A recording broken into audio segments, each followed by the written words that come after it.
Single heart beat scan ఒక్క second లోనే world class 640 slice CT scan ఇప్పుడు మీ విస్టా ఇమేజింగ్ బంజారా హిల్స్ లో.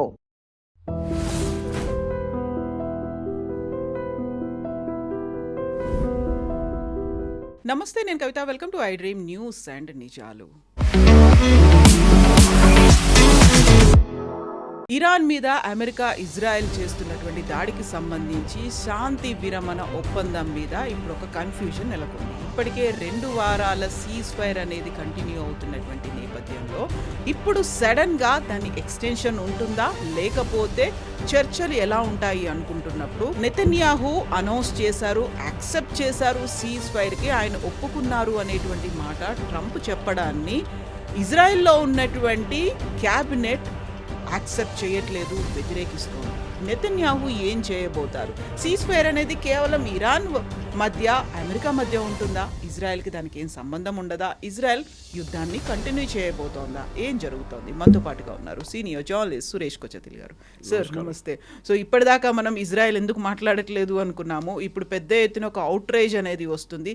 మన వాయిస్ కూడా ట్రంపే ఎందుకు వినిపిస్తున్నాడు, మనం ఏం కోరుకుంటున్నామో ట్రంప్ అదే ఎందుకు అనుకుంటున్నాడు అనే మాట. ఇప్పుడు ఏం జరుగుతోందంటారు ఈ 3 దేశాల్లో? యాక్చువల్లీ ఇది ఇజ్రాయెల్ లెబనాన్ సీజ్ ఫైర్కి యుఎస్ ఇరాన్ సీజ్ ఫైర్కి సంబంధం ఉంది. ఎందుకంటే మీకు గుర్తుంటే ఆ సీజ్ ఫైర్ ఫస్ట్ అనౌన్స్ చేసినప్పుడు ఒక పెద్ద కన్ఫ్యూజన్ ఉండే. పాకిస్తాన్ వాళ్ళు తీసుకొచ్చి ఇచ్చిన కాగితంలో లెబనాన్ లేదని president Trump and JD Vance గారు అన్నారు. అటువైపు ఏమో ఇరాన్ అంటున్నారు కాదు, మా దగ్గర ఉన్న కాగితంలో లెబనాన్ ఈజ్ ఆల్సో ఇంక్లూడ్ అన్నారు. ఇజ్రాయెల్ అవుట్ రైట్ రిజెక్ట్ చేశారు. అంటే లెబనాన్తో సీజ్ ఫైర్కి ప్రసక్తే లేదు, స్పెషలీ హెజ్బుల్లాతో చేయమే మాట్లాడడం కూడా హెజ్బుల్లాతో. In fact Lebanon government and Israeli government మాట్లాడి ఫేస్ టు ఫేస్ మాట్లాడి 37 సంవత్సరాలు అవుతుంది, 37 years కలవలేదు వాళ్ళు ఇప్పుడు. సో మనం ఇప్పుడు ఇరాన్ అండ్ యూఎస్ చూసినట్లనే 47 yearsలో అక్కడ ఇది 37. సో అట్లాంటి పరిస్థితుల్లో బికాస్ ఈ ఇజ్రాయెల్కి ప్రాబ్లం ఏంటంటే మెయిన్గా వాళ్ళ నార్దర్న్ ఇజ్రాయెల్లో ఈ సదర్న్ లెబనాన్ నుంచి హెజ్బుల్లా వాళ్ళు రెగ్యులర్గా ఫైర్ చేస్తుంటారు. ముందు మనం గాజాలో చూసాం, హమాస్ ఉండే. ఇప్పుడు హమాస్తో నాకు సీజ్ ఫైర్ ఉంది, అది చాలా క్వైట్గా నడుస్తుంది. అది ఆ సీజ్ ఫైర్ కూడా ఐ థింక్ ఇంకా నెక్స్ట్ 1 weekలో ఎక్స్పైర్ అయిపోతుంది. కానీ ఈ హెజ్బుల్లాతో ఉన్న ప్రాబ్లం ఆల్మోస్ట్ 35 సంవత్సరాల నుంచి నడుస్తుంది. బేసిక్లీ బహుశా నేను ముందు కూడా చెప్పుంటాను ఒకసారి, లెబనాన్ ఒక ఒరిజినల్ క్రిస్టియన్ కంట్రీ ఉండే ముందు. దాన్ని మైగ్రేషన్తోని, అంటే ఈ వెస్ట్ ఏషియా నుంచి వచ్చిన మైగ్రెంట్స్తోని క్యారెక్టర్ మారిపోయింది కంప్లీట్గా. As much us Britain is today. బ్రిటన్లో కొన్ని సంవత్సరాల తర్వాత క్రిస్టియన్స్ మైనారిటీ అయిపోతారు, ఆ పరిస్థితికి వచ్చేసారు. ఇప్పుడు Islam will become a major religion in UK. ఇట్లాంటి పరిస్థితుల్లో ఇజ్రాయెల్ ఎప్పటి నుంచో హెజ్బుల్లాతో వాళ్ళకి గొడవ ఉంది. నేను చెప్పాను వాళ్ళకి 3 H'లు ఉన్నాయి, హెజ్బుల్లా, హూతీ అండ్ హమాస్. వీళ్ళు ముగ్గురు ఇరానియన్ ప్రాక్సీస్. అంటే ఇరాన్ డబ్బులు ఇచ్చి, ఆయుధాలు ఇచ్చి వాళ్ళని ఇన్ని సంవత్సరాల నుంచి నడిపిస్తున్నారు వాళ్ళ బిజినెస్. హెజ్బుల్లాని తీసుకుంటే ఈ ముగ్గురులో అన్నిటికంటే ప్రొఫెషనల్గా ఒక ఆర్మీ అని చెప్పడానికి హెజ్బుల్లా. హమాస్ కూడా అంత ఫైటింగ్ పవర్ లేదు, హూతీలకు లేదు. హూతీ లైక్ పైరేట్స్, వాళ్ళు అన్ట్రైన్ టోటలీ. కానీ హెజ్బుల్లా అట్లా కాదు. ఇన్ఫ్యాక్ట్ హెజ్బుల్లాలో చాలా మటుకు Iranian revolutionary guard senior leaders కూడా ఉన్నారు దాంట్లో. వాళ్ళు వచ్చి అక్కడ కూర్చుంటారు. మీకు గుర్తుంటుంది, హసన్ నస్రుల్లాని చంపిన టైంలోనే వాళ్ళతో ఆయనతో పాటు 3 Iranian revolutionary guard senior commanders చనిపోయారు. దానికని 2 రోజుల ముందు ఇంకా 2 కొట్టారు Israel. So they presence is there. In fact even Syrian వాళ్ళ ఎంబసీ పక్కన, ఇరానియన్ ఎంబసీ పక్కన ఒక బిల్డింగ్లో ఈ కమాండర్స్ కూర్చొని మాట్లాడుతున్నప్పుడు అక్కడ కూడా దాడి చేసి ఇజ్రాయెల్ వాళ్ళని 4 చంపారు అప్పుడు. సో వీళ్ళ రిలేషన్షిప్ చాలా close, revolutionary guards and Hezbollah. నేను చెప్పాను చూడండి, వాళ్ళకి కావాల్సిన ఆయుధాలు కానీ వాళ్ళకి కావాల్సిన డబ్బులు కానీ విపరీతంగా Iran is to give. In fact US government వాళ్ళ సెక్యూరిటీ ఒక నోట్ ఒకటి ఉంది. దాంట్లో లాస్ట్ ఇయర్ 2024లో లెబనాన్కి ఆల్మోస్ట్ $1 billion ట్రాన్స్ఫర్ చేశారు ఇరాన్. డైరెక్ట్గా చేయలేరు కదా, ఎందుకంటే ఇరాన్ ఇట్సెల్ఫ్ బ్యాంకింగ్ సిస్టంలో లేరు ఇప్పుడు. లాస్ట్ 40 సంవత్సరాల నుంచి యూఎస్ బ్యాన్ పెట్టేశారు వాళ్ళ మీద. అది కాకుండా ఈ హెజ్బుల్లాకి యూరోప్ నుంచి, యుఎస్ నుంచి, నార్త్ యుఎస్ నుంచి వాళ్ళకి చాలా మటుకు డబ్బులు వాళ్ళ సపోర్టర్స్ వైపు నుంచి వస్తుంది, మెయిన్లీ షియా సపోర్టర్స్. ఇప్పుడు మనం ఒరిజినల్లీ నేను కూడా బై మిస్టేక్గా తప్పు కాదు, కానీ ఒక యాక్సెప్టెన్స్ ఏంటంటే హెజ్బుల్లా అనేది షియా ఆర్గనైజేషన్ అని తీసుకున్నాను. కానీ లాస్ట్ ఒక 1 వీక్లో నేను దీని గురించి కొంచెం రీసెర్చ్ చేసి వచ్చి చదివినప్పుడు ఏమర్థమైందంటే వాళ్ళు ఎక్స్పాండ్ చేసుకున్నారు వాళ్ళ బేస్ని. Not just Shia, beyond Shia also వాళ్ళు సున్నీ వైపు కూడా వెళ్ళారు. లెబనాన్లో వాళ్ళ సొసైటీలో ఎంబెడ్ అయిపోయారు వాళ్ళు, యాజ్ మచ్ as హమాస్ గాజాలో చేసినట్లని. కానీ గాజాకి లెబనాన్కి ఒక మేజర్ డిఫరెన్స్ ఉంది. గాజాలో గవర్నమెంట్ లేదు, అది యాక్చువల్లీ నడిపించాల్సింది అక్కడున్న యాసిర్ అరాఫాత్ వాళ్ళది గవర్నమెంట్ ఉండే ఒకటి, కానీ వాళ్ళకి అసలు పవర్ లేదు. యాసిర్ అరాఫాత్ పోయారు, కానీ ఆయన తర్వాత వచ్చిన వాళ్ళు చూసుకోవాలి ఉండేది, బట్ కానీ వాళ్ళకి పవర్ లేదు. పాలెస్టీనియన్ అథారిటీ వాళ్ళ పేరు. వెస్ట్ బ్యాంక్లో వాళ్ళకి పట్టు ఉంది, కానీ ఇక్కడ గాజా వైపు they have absolutely no control. దానికోసం హమాస్ వచ్చి అక్కడ కూర్చున్నారు. Hamas is running the government. In fact ఈ హెల్త్ మినిస్ట్రీ అనేది ఈ అన్ని గవర్నమెంట్స్లో, ఈ ఇస్లామిక్ గవర్నమెంట్స్లో హెల్త్ మినిస్ట్రీ అనేది చాలా పవర్ఫుల్ ఆర్గనైజేషన్. మనం అనుకుంటాం మన దగ్గర ఎడ్యుకేషన్ కానీ, ఇన్ఫ్రాస్ట్రక్చర్ కానీ, మిగతా కానీ వాళ్ళ దగ్గర హెల్త్ మినిస్ట్రీలో అన్నిటికంటే ఎక్కువ బడ్జెట్ ఉంటుంది. ఎందుకంటే హెల్త్ మినిస్ట్రీ దగ్గర హాస్పిటల్స్ ఉంటుంది, వీళ్ళకి కావాల్సిన మెయిన్ హాస్పిటల్స్ కావాలన్నమాట. ఒకటి వీళ్ళ ఆయుధాలను అక్కడే ఉంచుకుంటారు, ఆయుధాలు మరి హమాస్ చూస్తుంటారు, టన్నల్స్ అన్ని హాస్పిటల్ కింద ఉంటుంది. Same thing with Lebanon also. కానీ లెబనాన్లో ఒక గవర్నమెంట్ ఉంది, వాళ్ళకి పార్లమెంట్ ఉంది, స్పీకర్ ఉన్నారు, ప్రెసిడెంట్ ఉన్నారు, ప్రైమ్ మినిస్టర్ ఉన్నారు, అందరూ ఉన్నారు. కానీ ఇప్పుడు ఎట్లయిపోయిందంటే లెబనీస్ ఆర్మీ అనేది చాలా వీక్ వాళ్ళు. ఆర్మీ ఉందా? ఉంది, కానీ వాళ్ళకి హెజ్బుల్లాని ట్యాకిల్ చేయడానికి పవర్ ఉందా? అస్సలు లేదు. ఇన్ఫ్యాక్ట్ సదర్న్ లెబనాన్ వైపు ఉన్న ఆర్మీ, లెబనీస్ ఆర్మీకి జీతం ఇచ్చి 6 నెలల నుంచి జీతమే ఇవ్వలేదు గవర్నమెంట్, అక్కడ డబ్బులు లేవు వాళ్ళ దగ్గర.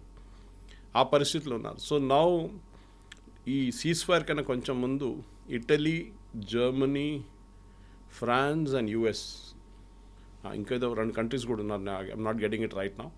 వీళ్ళు 4-5 కలిసి ఏం డిసైడ్ చేశారంటే మేము ఒక ఫండ్ క్రియేట్ చేసి వీళ్ళకి లెబనీస్ గవర్నమెంట్కి వీళ్ళ శాలరీ ఇవ్వడానికి ఒక ప్రొవిజన్ క్రియేట్ చేస్తామని చెప్పి డిసైడ్ చేశారనమాట. కానీ అది కూడా ఇంకొక కోరికకు రాలేదు, అది that still not come to a state where they can pay salary. So ఆ పరిస్థితిలో ఉన్నారు. సో ఇప్పుడు వచ్చిన సీజ్ ఫైర్ని ప్రెసిడెంట్ ట్రంప్ చాలా స్మార్ట్గా ఏం చేశారంటే, ఆయన టాక్టిక్ అది మీరు చూసుంటారు. దీనికన్నా ముందు ఆయన అనౌన్స్ చేసేస్తారు ముందే, సీజ్ ఫైర్ అయిపోయింది between Lebanon and Israel, and ఇది 10 రోజులకు ఉంటుంది అని చెప్పి అనౌన్స్ చేసేసారు. ఎక్కువ డీటెయిల్స్ ఎప్పుడు ఇయ్యరు ట్రంప్, మీరు చూసుంటారు. He will never give the final details. తర్వాత నెటన్యాహు మీరు చెప్పినట్లనే ఓపెనింగ్ రిమార్క్స్లో వాళ్ళ సెక్యూరిటీ క్యాబినెట్ మీటింగ్ జరగాలండే, ఆ క్యాబినెట్ మీటింగ్లో చర్చ చేయాలండే. చర్చ చేసిన తర్వాత అప్రూవల్ తీసుకున్న తర్వాతనే యూ షుడ్ అనౌన్స్ ఇట్. ఎప్పుడైనా అంతే, మన దగ్గర కూడా cabinet has to approve it. అది కూడా గవర్నమెంట్ తరఫున ఒక రిప్రజెంటేటివ్ ఇస్తారు. ఎవరు లేదు, ఏం చేయలేదు. ప్రెసిడెంట్ ట్రంప్ అనౌన్స్ చేసేసారు, అయిపోయింది, మేము మాట్లాడుకున్నా. I spoke to Bibi Netanyahu and president John of Lebanon, and మేము అనౌన్స్ చేసేసామని చెప్పేసి. వాళ్ళిద్దరిని కూడా మేము పిలిపించుకుంటున్నాం, they are going to come to Washington very soon అని చెప్పి. సో లెబనాన్ అన్నారు, మా వైపు సీజ్ ఫైర్ కావాలంటే it should be comprehensive ceasefire. ఇది ఇజ్రాయెల్ సదర్న్ లెబనాన్ నుంచి వెళ్ళిపోవాలి, అది ఇంకో స్టోరీ. అది I will explain to you why southern Lebanon is important. కానీ బెంజమిన్ నెటన్యాహు ఇవాళ పొద్దున ఒక స్పీచ్ ఇచ్చారు. ఈ లుక్ వెరీ డిప్రెస్డ్. ఆయన మీద చాలా ప్రెషర్ ఉంది, ఎందుకంటే అక్కడున్న ప్రజలు వ్యతిరేకిస్తున్నారు ఈ సీజ్ ఫైర్ని. 51% మంది they are saying that this war should go to logical end. Logical end అంటే హెజ్బుల్లాని, హమాస్ని ఎట్లా ఫినిష్ చేశారో హెజ్బుల్లాని అట్లనే ఫినిష్ చేయాలి. యాక్చువల్లీ హెజ్బుల్లా చాలా వీక్ అయిపోయారు. ఇప్పుడు కూడా సెక్యూరిటీ అనలిస్ట్ అడుగుతున్న ప్రశ్న ఏంటంటే, లాస్ట్ 4 వారాల నుంచి వీళ్ళు ఎట్లా తట్టుకుంటున్నారు ఇజ్రాయెల్ని అని. ఎందుకంటే వీళ్ళ పేజర్ బాంబ్ అటాక్తో కంప్లీట్ వాళ్ళ టాప్ లీడర్షిప్ని వాళ్ళు ఎలిమినేట్ చేశారు. Second level top level leadership Hassan నస్రుల్లాతో పోయారు. వాళ్ళ దాంట్లో ఐ థింక్ 11 కమాండర్స్లో 12లో ఒకరే మిగిలారు. ఇప్పుడు 11 మందిని కొట్టేశారు ఇజ్రాయెల్ లాస్ట్ 1 ఇయర్లో. అట్లాంటి పరిస్థితుల్లో వీళ్ళ దగ్గర ఇప్పుడు కూడా ఆయుధాలు ఎట్లా ఉన్నాయి, వీళ్ళు ఇప్పుడు కూడా ఫైరింగ్ ఎట్లా చేస్తున్నారని. అప్పుడు వీళ్ళ దగ్గర 150,000 మిసైల్స్ ఉన్నాయని చెప్పాను చూడండి. ఇప్పుడు వాళ్ళ దగ్గర ఉన్నది అప్రాక్సిమేట్లీ అరౌండ్ 15,000 మిసైల్స్ ఉందంటున్నారు. ఇజ్రాయెల్ ఏం చేశారంటే సదర్న్ లెబనాన్ అంటే ఇజ్రాయెల్ నార్దర్న్ కిబుట్స్ ఉంటుంది వాళ్ళ కమ్యూనిటీస్, అక్కడ ఉన్న వాళ్ళ ప్రజల మీద రెగ్యులర్గా హజ్బుల్లా వాళ్ళు సదర్న్ లెబనాన్ నుంచి బాంబ్ చేస్తూనే ఉంటారు, మిసైల్ పంపిస్తూనే ఉంటారు. వీళ్ళు బాంబ్ షెల్టర్కి వెళ్తారు, మళ్ళీ అది నార్మల్ అయిపోతుంది, మళ్ళీ వాళ్ళ ఇంటికి వస్తారు, మళ్ళీ నెక్స్ట్ డే మళ్ళీ. So they got sick and tired. ఇదేంటి డైలీ మా లైఫ్ ఇదే అయిపోయిందని చెప్పి పిల్లలు స్కూల్కి వెళ్ళలేకపోతున్నారు, ఉద్యోగానికి వెళ్ళలేకపోతున్నారు. సో దెన్ దే డిసైడెడ్ దీనికన్నా ముందు కూడా 2-3 సార్లు Israel went to southern Lebanon early 2000లో కూడా, కానీ తిరిగి వచ్చారు దాని తర్వాత. ఈసారి ఇజ్రాయెల్ డిసైడ్ చేశారు no, southern Lebanon Litani river అనే ఒక రివర్ ఉంది, that is now the border. So Israel ఏం చేశారు, లిటనీ రివర్ దాకా వెళ్ళి అక్కడ వాళ్ళ ఫోర్సెస్ని పెట్టుకున్నారు. ఐ థింక్ దే 3 డివిజన్స్ ఇప్పుడు ఉన్నారు అక్కడ సదర్న్ లెబనాన్లో. అక్కడ వాళ్ళు ఏం చేస్తున్నారంటే ప్రతి బిల్డింగ్ని they putting bombs and blasting it off. రేపు హెజ్బుల్లా తిరిగి వస్తే కూడా ఈ బిల్డింగ్లు యూజ్ చేయకూడదని చెప్పి చేస్తున్నారు. అక్కడున్న ప్రజలు ఏమంటున్నారంటే ఇది మా ఇల్లు, మేమే అక్కడ ఉంటుండే, హెజ్బుల్లా లేదని ఇంకొక నెరేటివ్ అక్కడ నడుస్తుంది. కానీ ఎవ్రీబడి నోస్ ఇల్లు ఉంటుంది, హాస్పిటల్ ఉంటుంది, హెజ్బుల్లా ఉంటారు. So now southern Lebanon completely Israel చేతిలో ఉంది. సో నెతన్యాహు నిన్న అనౌన్స్ చేసినప్పుడు ఇవాళ పొద్దున చెప్పారు, హెజ్బుల్లా 2 డిమాండ్లు కూడా పెట్టారంట దీంతో పాటు. ఒకటి సదర్న్ లెబనాన్ వెకేట్ చేయాలి, so that through the Lebanese government చెప్పారంట. Israel said nothing doing. రెండవది ఇజ్రాయలీ ఆర్మీ ఆపరేషన్స్ ఆపాలని చెప్పారు. అది ప్రెసిడెంట్ ట్రంప్ ఫైనల్ పాయింట్ చెప్పలేదు. ఈ సీజ్ ఫైర్ అగ్రిమెంట్ ఏముందంటే Israel can continue with their defensive operations. అంటే ఇజ్రాయెల్ మీద ఒక మిసైల్ కొడితే వాళ్ళు దాన్ని రెస్పాండ్ చేయొచ్చు. ఇజ్రాయెల్ మీద ఎవరైనా కాల్పులు జరిపితే వాళ్ళు ట్యాంకులు పెట్టి కొట్టచ్చు. సో సీజ్ ఫైర్ అనేది చాలా డైసీ సిచ్యువేషన్గా ఉంది అక్కడ అనమాట. మనందరూ తెలిసిందే ఈ సీజ్ ఫైర్ ఇన్సిస్టెంట్ ఇరాన్ చేశారు. అప్పుడు ఆ కన్ఫ్యూజన్లో ఇరాన్ చెప్పారు కాదు మాకు మాట. ప్రెసిడెంట్ ట్రంప్ ఇంకొక అనౌన్స్మెంట్ చేశారు వాళ్ళ పొద్దున. ఆయన టెక్సస్ ఫ్లారిడాకి ఇక్కడ వెళ్తున్నప్పుడు, ఫ్లారిడా అనుకుంటా, ఈ made an announcement saying Iran అన్నీ అగ్రి అయిపోయారు, నెక్స్ట్ 20 సంవత్సరాలకి యురేనియం వాళ్ళు they will not purify it, they are all settled అన్నాడు. కానీ ఇరాన్ ఇప్పుడు దాకా ఒక్క మాట కూడా అనలేదు. ఇన్ఫ్యాక్ట్ పాకిస్తాన్ ఈ నెగోషియేషన్ అక్కడిక్కడ తిరుగుతున్న పోస్ట్ మ్యాన్ ఉన్నారు పాకిస్తాన్, అసీం మునీర్, ఆయన కూడా చెప్పట్లేదు దీని గురించి. Iran will never agree. In fact ఇవాళ పొద్దున I was listening to Lyse Doucet అని BBC is very senior reporter, she's correspondent. ఆమె ఇరాన్లో ఉన్న కొన్ని ఇవాళ చేరుకుంది ఆమె.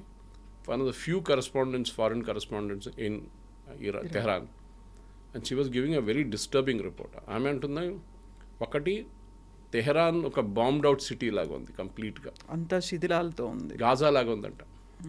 రెండవది ఎట్ ఎవ్రీ క్రాసింగ్ రోడ్లో, at every crossing Iranian revolutionary guards ఉన్నారు, వాళ్ళ ట్యాంక్స్ ఉన్నాయి, వాళ్ళు ఏదో యుద్ధానికి సిద్ధపడుతున్నట్లు ఉన్నారు అని చెప్పి. So with the first report మనకి ఇప్పుడు బయటకు వస్తుంది అనమాట. మనం ఏమనుకుంటున్నాం, బయట కూర్చొని ట్రంప్ చెప్తున్నాడు అంతా అయిపోయింది, నాశనం అయిపోయింది, ఫినిష్ అయిపోయింది అని. కానీ కాదు, they are still prepared for a fight.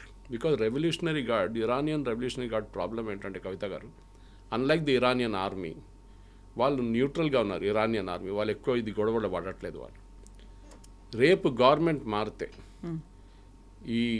ఏ కొత్త గవర్నమెంట్ వస్తారో, లేకుంటే ఈవెన్ యూఎస్ వచ్చి ఇంటర్ఫియర్ చేస్తారో, ఈ రెవల్యూషనరీ గార్డ్ని ఫస్ట్ పట్టుకుంటారు. చిన్నవాళ్ళు 150,000 మంది ఉన్నారు. దాంట్లో 50,000 మంది మాయమైపోతే కూడా డ్రెస్ మార్చుకొని సివిలియన్ క్లోత్స్ వెళ్ళిపోతే లీడర్స్ అయితే దొరుకుతారు వీళ్ళకి. సో వాళ్ళకి భయం ఉంది that we will be finished completely. Okay, ఇది ఆఫ్ఘనిస్తాన్ కాదు, it might be something like Iraq or even Libya. Colonel గదాఫీతోనే ఆయన తోడున్న చాలామందిని US at finished it off. Same with Saddam Hussein, ఆయనతో పాటు ఉన్న ఆయన ఆర్మ్డ్ కమాండర్స్ వీళ్ళని అందరినీ కూడా ఫినిష్ చేసేసారు వీళ్ళు.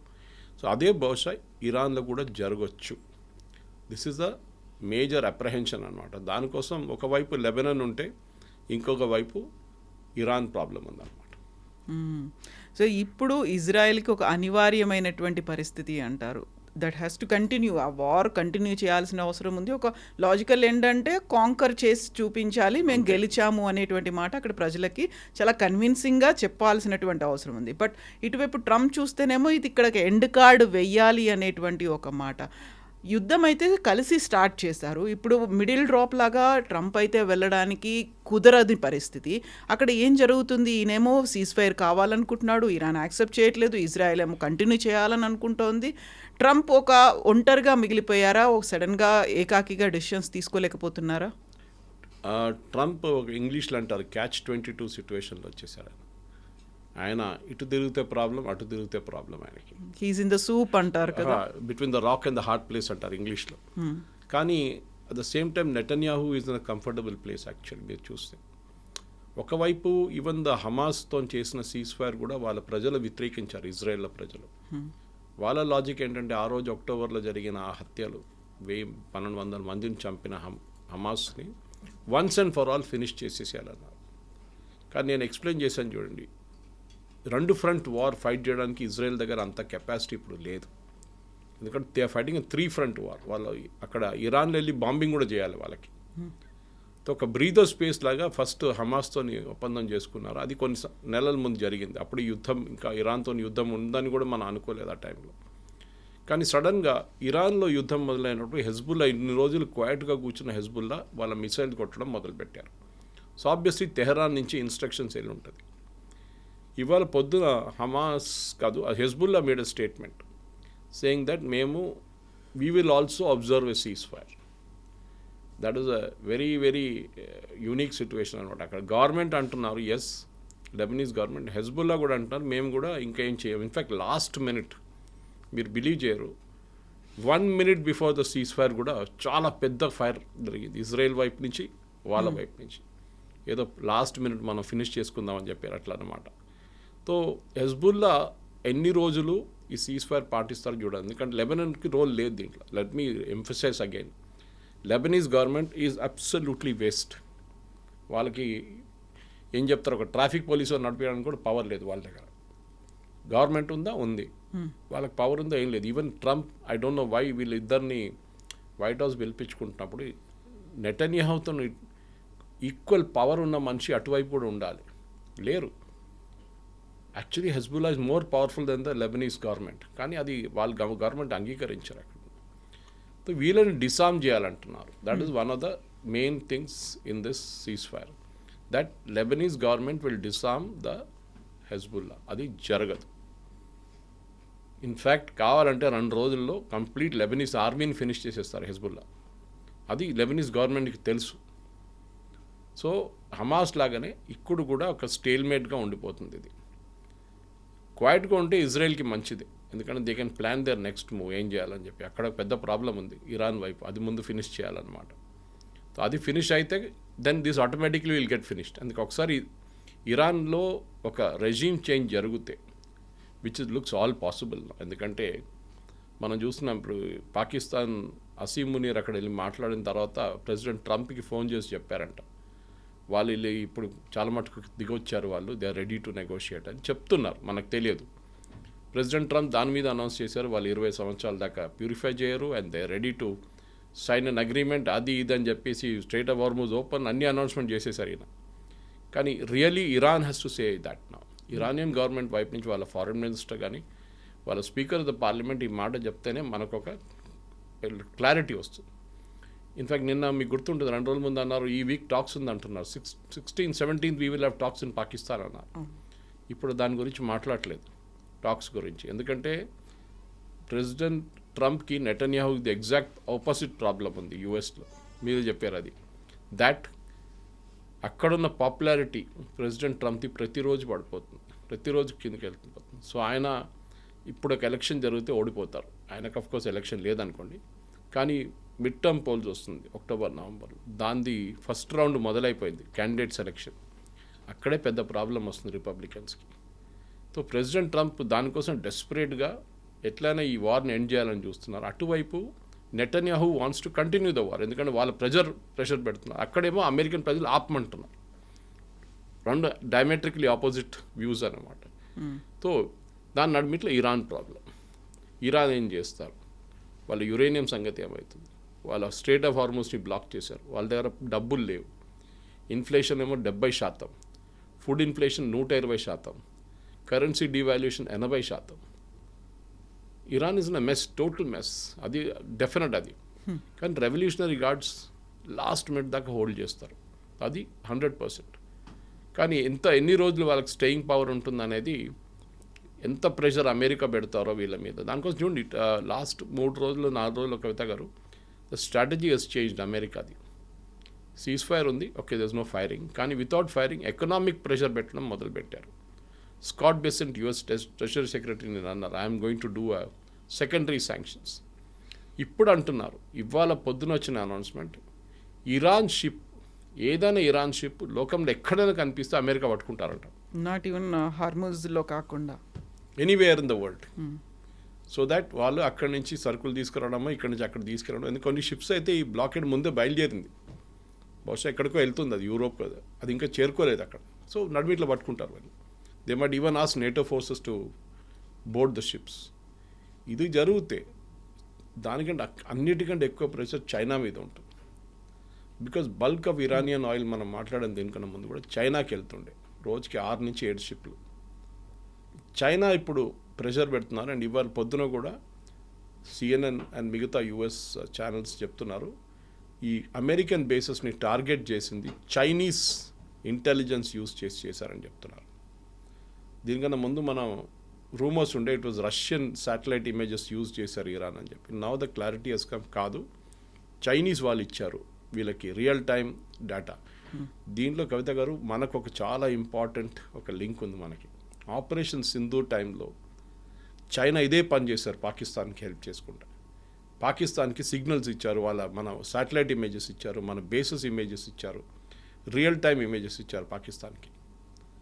అది దాంతోనే పాకిస్తాన్ మన బేసెస్ని టార్గెట్ చేయడానికి ట్రై చేశారు, సక్సీడ్ కాలేదు, వాళ్ళు చేయలేకపోయారు, కానీ టార్గెట్ చేశారు. ఎందుకంటే పాకిస్తాన్ దగ్గర శాటిలైట్స్ లేవు టార్గెట్ చేయడానికి, రియల్ టైమ్ ఇంటెలిజెన్స్ ఉండదు వాళ్ళ దగ్గర. ఎవరో ఇచ్చారని చెప్పి ఆ టైంలో చైనా అని చెప్పి అందరికీ డౌట్, ఎందుకంటే వాళ్ళు రాడార్సే ఉన్నారు కదా, దాంతో లింక్ చేయాలంటే వాళ్ళకి చైనీసే వాడుకోవాల్సి వస్తుంది. ఇప్పుడు ప్రెసిడెంట్ ట్రంప్ చైనాకి వెళ్తున్నారు next month and month after that, decide చేయలేదు ఎగ్జాక్ట్ డేట్. ఇప్పుడు ఏం జరుగుతుంది, ఎందుకంటే US కాంగ్రెస్లో ప్రెసిడెంట్ ట్రంప్కి చాలా పెద్ద ప్రాబ్లం రాబోతుంది. నిన్న ఒక రెజల్యూషన్ తీసుకొచ్చారు ఈ యుద్ధం ఆపాలని చెప్పి డెమోక్రాట్స్ వాళ్ళు, దాన్ని దే లాస్ట్, ఎందుకంటే మెజారిటీ రిపబ్లికన్స్ ఉంది, యుద్ధం కంటిన్యూ చేయండి అని చెప్పేసి. కానీ ఈ చైనీస్ యాంగిల్ వచ్చినప్పుడే ఈ యుద్ధం ఆగింది అనుకోండి రేపు, దాని తర్వాత 1-2 వారాల తర్వాత చైనీస్ యాంగిల్ రిటర్న్. చైనీస్ ఎంత హెల్ప్ చేశారు ఇరాన్ని, దానికి చైనాకి ఏం దొరికింది, ఆబ్వియస్లీ ఆయిల్ దొరికింది, వాళ్ళకి ఆయిల్ ఇచ్చారు వీళ్ళు. చైనా మీద ఏం చర్యలు తీసుకోవాలి, ప్రెసిడెంట్ ట్రంప్ భయపడతారు. ఇప్పుడు ఎగ్జాక్ట్లీ కొన్ని గంటల్లో 50 days అనేది కంప్లీట్ అవుతాయి ఈ వార్ స్టార్ట్ అయిన తర్వాత. సేమ్ టైంలో ఇజ్రాయెల్కి అండ్ అమెరికాకి ఎలక్షన్స్ ఉన్నాయి. ఈ బేసిస్ మీదే వాళ్ళకి పాపులారిటీ అనేది పెరుగుతుంది, క్రెడిట్ అనేది వస్తుంది, ప్రెస్టీజియస్ ఇష్యూగా కూడా తీసుకుంటున్నారు. కాబట్టి as early as possible complete చేయాలి అనేది, యాజ్ ఫార్ యాజ్ పాసిబుల్ ఇంకా వెళ్ళిపోవాలి అనేది 2 దేశాల మధ్య ఉంది. సో అది ఆ 3 దేశాల మధ్య ఉన్నటువంటి సమస్య అనుకుంటే, ప్రపంచానికి సంబంధించి ఒక క్రైసిస్ అనేది కనిపిస్తుంది, ఒక అన్సర్టినిటీ అనేది ఉంది. దాన్ని బేస్ చేసుకొని మిగతా అన్నీ డిపెండ్ అయి ఉన్నాయి. హార్మూజ్ స్ట్రైటే కాదు, మిగతా అన్నిటి మీద ఉంది అనుకుంటే అందరి మీద ఇంపాక్టు, ప్రతిదానికి ధరలు పెరుగుతాయి, లేకుంటే క్రైసిస్ ఉంటుంది, షార్టేజ్ ఉంటుంది అనుకుంటే ఇలా చూస్తూ కూర్చోవాల్సిందేనా మిగతా కంట్రీస్ అన్నీ? లేదు, దీనికి ఒక క్యాస్కేడింగ్ ఎఫెక్ట్ అంటారు ఇంగ్లీష్లో. ఒక సైకిల్ పడితే ఇంకో సైకిల్ మీద వెళ్ళి పడుతుంది, ఆ సైకిల్ మీద ఒక చైన్ రియాక్షన్లో కంటిన్యూస్ పడిపోతుంది, మనం చూస్తుంటాం ఒక్కొక్కసారి. సో అట్లాంటి చైన్ రియాక్షన్ ఇక్కడ ఉంది. కానీ దాని నడిమిట్లో ఒక మోటార్ సైకిల్ ఉందనుకోండి, ఆ మోటార్ సైకిల్ ఆగిపోతుంది, ఆపేస్తుంది అనమాట. So countries like India, China or motorcycles, various Indonesia, Malaysia, Sri Lanka, Nepal వీళ్ళందరూ సైకిల్స్, బంగ్లాదేశ్, పాకిస్తాన్ వీళ్ళు తట్టుకోలేకపోతున్నారు. చూడండి, పాకిస్తాన్కి $3 బిలియన్ రిటర్న్ చేయాల్సి వచ్చింది UAE దగ్గర. UAE డబ్బులు అడుగుతున్నారు రిటర్న్. సో దాని ఒక పొలిటికల్ గేమ్ ఉందంటున్నారు, కానీ UAE దగ్గర అంత డబ్బులు లేవా, $3 బిలియన్ కూడా లేవా? ఇది చాలా పెద్ద డౌట్ వస్తుంది అందరికీ. ఇన్ఫ్యాక్ట్ ప్రతిరోజు ఇప్పుడు ఇరాన్ షిప్స్ ఆపినప్పుడు ఇరాన్కి $540 మిలియన్ లాస్ వస్తుంది ప్రతిరోజు. Okay, so they would earned billions in a month ఈ షిప్స్ ఆయిల్ తీసుకెళ్తున్నప్పుడు. అది ఆపేశారు అమెరికా. రెండో ప్రాబ్లం ఏంటంటే కవిత గారు, దీనికన్నా ముందు మనం ఒక నెల ముందు ఈ యుద్ధం మొదలైనప్పుడు డిస్కస్ చేసాం ఈ concept of drilling of oil drill చేసినప్పుడు దాన్ని ఎక్కడైనా స్టోర్ చేయాల్సి వస్తుంది. సో వీళ్ళు పెద్ద పెద్ద ట్యాంకులు కట్టుకుంటారు, దాంట్లో స్టోర్ చేస్తారు. ఒక 50, 60, 70, 100 ట్యాంకులు. One will have millions of barrels. అది ఒక షిప్ వస్తారు, షిప్ నుంచి కనెక్ట్ చేసుకొని షిప్ తీసుకెళ్ళిపోతారు. అప్పుడు ఆ ట్యాంక్ ఎంప్టీ అవుతుంది, మళ్ళీ ఆ ట్యాంక్లో రీఫిల్ చేస్తారు. Oil drilling ఆపకూడదు. 4 రోజుల కన్నా ఎక్కువ ఆయిల్ డ్రిల్లింగ్ ఆపితే, ఎందుకంటే ఒకసారి ట్యాంక్ ఫుల్ అయితే మళ్ళీ డ్రిల్ చేయలేరు కదా, మళ్ళీ ఎక్కడే పెట్టాలి, ఆయిల్ పెట్టడానికి మీకు చోట్లేదు ఇక్కడ. మీరు 4 రోజుల కన్నా ఎక్కువ ఆయిల్ డ్రిల్లింగ్ ఆపితే ఆ వెల్ వేస్ట్ అయిపోతుంది, అది క్రాష్ అవుతుంది, మట్టి వెళ్ళి పడిపోతుంది దాని లోపలికి. మన దగ్గర కృష్ణా గోదావరి బేసిన్లో ఒక్కొక్కసారి మనం వినుంటాం, the oil has got capped, some time it can catch fire. అది ఓకే, ఇంటర్నల్ దాంట్లో మీరు చూసుంటారు, ఒకసారి అగ్ని ప్రమాదం జరిగింది చాలా చోట్ల కృష్ణా గోదావరి బేసిన్లో. This is the problem. Iran ఈ ప్రాబ్లం జరిగితే కువైట్లో ఇదే ఇష్యూ జరిగింది. సద్దాం హుసేన్ అక్కడ వెళ్ళి ధ్వంసం చేసినప్పుడు ఈ డెస్ట్రాయిడ్ ఆయిల్ వెల్స్. కువైత్కి 5 సంవత్సరాలు పట్టింది దాన్ని మళ్ళీ రీటేక్ చేయడానికి, కొత్త ఆయిల్ వెల్స్ డ్రిల్ చేయడానికి. ఇదే పరిస్థితి ఇరాన్ది వస్తుంది. సో ఈవెన్ ఇఫ్ వాళ్ళు రేపు ప్రెసిడెంట్ ట్రంప్ 10 రోజుల తర్వాత మేము ఒక ఒప్పందానికి వచ్చాం, now Iran can start selling oil అంటే కాదు, అక్కడ ఆగిపోతుంది. ఇరాన్ దగ్గర ఆయిల్ లేదు అప్పుడు. అదే టైంలో మీరు చూసుంటారు, నిన్న ఒక కొత్త అనౌన్స్మెంట్ చేశారు Scott Bessent, US treasury secretary. ఏంటంటే వచ్చే వారం నుంచి Iranian oil and Russian oil వీళ్ళిద్దరికీ పర్మిషన్ ఇచ్చారు. అప్పుడు మీకు గుర్తుంటుంది కదా, యుద్ధం మొదలైన ప్రెసిడెంట్ ట్రంప్ అన్న మీరు 30 days అన్నారు కదా లిమిట్ అనేది. ఇప్పుడు so that is getting over now. ఈయనేమంటున్నారు, మేము ఆపేస్తాం దాన్ని. సో ఇరానియన్ ఆయిల్ ఆల్రెడీ ఆగిపోయింది అనుకోండి, రష్యన్ ఆయిల్ కూడా ఆగితే మళ్ళీ ఇంటర్నేషనల్ మార్కెట్లో $110-120 వెళ్ళిపోతుంది oil, unless straight of Hormuz is completely opened and ships వెళ్ళడం మొదలు పెడతాయి. రెండు వైపు నుంచి ఉంది. ఇది జరుగుతూనే అది సక్సీడ్ అవుతుంది, లేకుంటే మళ్ళీ రష్యాకి పర్మిషన్ ఇవ్వాల్సి వస్తుంది, మీరు అమ్ముకోండి ఆయిల్ అని చెప్పేసి. సో ఇట్స్ చాలా పెద్ద ఒక చెస్ గేమ్ నడుస్తుంది ఇంటర్నేషనల్ పాలిటిక్స్లో. అదే టైంలో మనం డిస్కషన్ మొదలుపెట్టింది అటువైపు లెబనాన్ అండ్ ఇజ్రాయెల్ వైపు. అక్కడ oil is not an issue. అక్కడ ప్యూర్లీ ఒక security situation. Iran satellites, Hezbollah, హూతీలు, హమాస్. మీరు చూస్తుంటారు, హూతీలు ఇన్ని రోజులు అయ్యా కూడా ఇప్పుడు ఆల్మోస్ట్ 50 days అంటున్నారు మీరు. ఇప్పుడు దాకా వాళ్ళు షిప్స్ వైపు ఒక మిసైల్ కూడా ఫైర్ చేయలేదు, రెడ్ సీ వైపు. They are very quiet. అక్కడే డౌట్ వస్తుంది, ఏదో వాళ్ళని కొనేసుకున్నారని డౌట్ వస్తుంది. సౌదీ అరేబియా డబ్బులు ఇచ్చి హూతీల్ని కొనుక్కున్నారని ఒక రూమర్ నడుస్తుంది ఇప్పుడు. ఈవెన్ దో హూతీలకి సౌదీ అరేబియాకి ఎప్పుడు పడదు. దీనికన్నా ముందు ఒక 2-3 సంవత్సరాల ముందు సౌదీ అరేబియా బాంబింగ్ చేశారు హూతీల మీద. The first time they used an aircraft to bomb something was against Houthis. So ఆ హూతీల్ని కూడా ఇప్పుడు క్వైట్గా పెట్టుకున్నారు. ఇరాన్ నుంచి వాళ్ళకి డబ్బులు రావట్లేదు, వాళ్ళ ఫుడ్ సోల్జర్స్కి జీతం ఇవ్వడానికి డబ్బులు లేదంటే సౌదీ అరేబియా ఇచ్చారని చెప్తున్నారు. దాంతో వాళ్ళు క్వైట్ అయిపోయారు అక్కడ. సో అది బహుశా ఉండొచ్చు, దట్ ఈస్ ద లాజిక్. ఇదే హమాస్తో కూడా జరిగింది అంటున్నారు. హమాస్ కూడా ఇప్పుడు చాలా క్వైట్ అయిపోయారు. మీరు వాళ్ళ ఒక్క స్టేట్మెంట్, ఒక ఫైరింగో ఏదైనా మిసైల్ ఫైరింగో లేకుంటే డ్రోన్ ఫైరింగ్ ఏం జరగట్లేదు వాళ్ళ వైపు నుంచి. సో హమాస్ కూడా బికాజ్ వాళ్ళకి తెలిసిపోయింది, వాళ్ళ పేరెంట్ దగ్గర వాళ్ళ తాళం వేసేసారు వాళ్ళ ఇంటికి అని చెప్తే వాళ్ళకి ఇంకేం రాదు. ఇక వాళ్ళు ఎట్లా మెయింటైన్ చేస్తారు ఇంతమందిని? అక్కడున్న హాస్పిటల్స్కి జీతం ఎవరిస్తారు? అక్కడున్న స్కూల్లో వాళ్ళ టీచర్కి జీతం ఎవరిస్తారు? బికాజ్ వీళ్ళు నడిపిస్తున్నారు దేశం. Gaza is run by Hamas. అట్లాంటి పరిస్థితుల్లో అదేమి ఉండదు. నేను చెప్పాను చూడండి, ఇప్పుడు లెబనీస్ గవర్నమెంట్ దగ్గర డబ్బులు లేవు. లెబనన్కి ఏం లేదు అక్కడ. లెబనన్ దగ్గర అదో ఆయిల్ ఉంది, అది ఉందంటే దే కెన్ సర్వైవ్. వాళ్ళ దగ్గర కూడా ఏం లేదు. పాకిస్తాన్ చూడండి, నిన్న shameful actually. Pakistan finance ministry అంటే వాళ్ళ ఆర్బీఐ అనుకోండి, వాళ్ళకి ట్వీట్ చేశారు నిన్న, మాకు సౌదీ అరేబియా $3 బిలియన్ ఇచ్చారు, లోన్గా ఇచ్చారు. దాని స్టార్టింగ్ డేట్ ఇన్ని రోజుల నుంచి ఇన్ని రోజులకు ఉంటుంది ఆ లోన్ అని చెప్పేసి. ఎవరైనా అప్పు తీసుకున్నప్పుడు ట్వీట్ చేస్తారా మాకు అప్పు ఇచ్చారని చెప్పేసి? దాని కింద కామెంట్లు చూడాలండి. Even Imran Khan commented saying ఎన్ని రోజులు ఇట్లాంటి బికారిస్తాన్ లాగా తిరుగుతారు మీరు అప్పు కోసం at least improve our economy, start manufacturing, start IT services, export చేయండి, డబ్బులు తెచ్చుకోండి. పాకిస్తాన్కి ఏం లేదు. At least Bangladesh is better than Pakistan. బంగ్లాదేశ్కి చాలా సాలిడ్ టెక్స్టైల్ ఎక్స్పోర్ట్స్ ఈవెన్ పాకిస్తాన్కి ఉందనుకోండి, కానీ అంత బంగ్లాదేశ్ లాగా కాదు వాళ్ళకి. పాకిస్తాన్కి అది కూడా లేదు. సో దానికోసం ఇప్పుడు సౌదీ అరేబియా నుంచి 5 బిలియన్ మొత్తం తీసుకుంటే 3 ఇచ్చారు ఫస్ట్ ఇన్స్టాల్మెంట్లో. ఆ 3 ఇప్పుడు ఇమ్మీడియట్గా యూఏఈకి కట్టాల్సి వస్తుంది. అప్పుడు 2 బిలియన్ మిగిలిపోతుంది. దాంతో మీకు 1-2 వారాలు ఆయిల్ కొనొచ్చు అంతే. దాని తర్వాత మళ్ళీ వెళ్ళి IMF దగ్గర డబ్బులు అడగాల్సి వస్తుంది. సో పాకిస్తాన్ ఎందుకంటే ఇంత పెద్ద రోల్ ఎందుకు ప్లే చేయడానికి ట్రై చేస్తున్నా అంటే they want keep the Gulf countries happy. చూడండి మిమ్మల్ని కాపాడుకున్నాం మేము, సో అంతా అయిపోయిన తర్వాత మమ్మల్ని గుర్తుపెట్టుకోండి ఒకసారి, మాకు కూడా కొంచెం డబ్బులు ఇవ్వండి అని చెప్పి తీసుకుంటున్నారు. So the major crux Saudi Arabia, UAE, Khattar, Bahrain, Kuwait, Oman వీళ్ళకి ప్రాబ్లం లేదు. ఎందుకంటే వీళ్ళ దగ్గర ఉన్న డబ్బులు వీళ్ళు ఇన్వెస్ట్ చేశారు. US స్టాక్ మార్కెట్లో ఇన్వెస్ట్ చేశారు, US స్టార్టప్ కమ్యూనిటీలో ఇన్వెస్ట్ చేశారు, US యూనివర్సిటీస్ కొనుక్కున్నారు, యూరోపియన్ యూనివర్సిటీస్ కొనుక్కున్నారు. మీరు ఖత్తర్కి వెళ్తే కవిత గారు, వరల్డ్లో ఉన్న అన్ని యూనివర్సిటీస్ అక్కడ ఉంది ఖత్తర్లో. Even Sharjah for that matter in UAE అన్ని యూనివర్సిటీస్ అక్కడ ఉంటుంది వాళ్ళ. అంటే వాళ్ళు ఏం చేస్తారు, కెలాగ్స్ని పిలుస్తారు, కార్నర్ని పిలుస్తారు, మీకేం కావాలి చెప్పండి, మాకు ఇన్ని ఏకర్లు కావాలి, టేక్ ఇట్. ఇంకేం కావాలి, మాకు ఫండింగ్ కావాలి, టేక్ ఇట్, మీరు ఇక్కడ క్యాంపస్ పెట్టండి. సో మీరు అల్ జజీరా ఆన్ చేస్తే అల్ జజీరాకు చాలా ఈజీ గెస్టులను తీసుకురావడానికి. గెస్ట్ వాళ్ళ దగ్గర విపరీతంగా గెస్టులు ఉన్నారు. నేను కూడా చూస్తే ఇక్కడ అంటే George town university Doha, Kellogg university Doha, అక్కడ ఏదో ప్రొఫెసర్ తీసుకొస్తారు, ఇంటర్నేషనల్ రిలేషన్స్, అంటే అంత ఎడ్యుకేషన్ సిస్టమ్ కూడా వాళ్ళు తీసుకొచ్చి పెట్టుకున్నారు వాళ్ళ దగ్గర.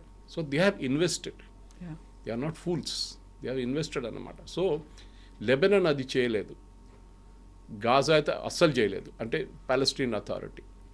సో వీళ్ళిద్దరు, even Iran for that matter is far educated, కానీ వాళ్ళ ఇప్పుడు నిన్న వచ్చిన ఒక రిపోర్ట్ ప్రకారం 80% of Iranians below poverty line ఉన్నారంట. And this is the country with the second largest oil and gas reserves in the world. కానీ వాళ్ళు డ్రిల్ చేయలేకపోతున్నారు, వాళ్ళు దాన్ని ఎక్స్పోర్ట్ చేయలేకపోతున్నారు. సో ఇరాన్ ఆల్మోస్ట్ ఒక లాస్ట్ లెగ్స్కి వచ్చేసారు. ఇరాన్ పడిపోతే ఇజ్రాయెల్కి అన్నిటికంటే పెద్ద బెనిఫిట్ రాబోతుంది. వాళ్ళ 2 మెయిన్ ఎనిమీస్ మాయమైపోతారు, Hamas and Hezbollah. Yes, sir. Thank you so much. very much. Thank you. Subscribe iDream. And please subscribe to iDream. For more videos, subscribe to iDream. Please like, share and subscribe to the channel. Congratulations, iDream. Subscribe to iDream. Subscribe to iDream. So subscribe to iDream Media. iDream ki iDream team అందరికి huge congratulations. Please subscribe iDream Media. Please subscribe to iDream. Subscribe iDream. Please subscribe to iDream. iDream అంటే నా కళల ఛానల్ను subscribe చేసుకున్న నోరు తిరుగుతలేదు, మీరైతే గంట గుర్తు కొట్టండి. For more such videos, please subscribe to iDream. Subscribe to iDream. Please subscribe to iDream. Please subscribe iDream Media. Please do subscribe to iDream. Please subscribe to iDream Media. For best entertainment and information, please subscribe iDream. And don't forget to subscribe to iDream.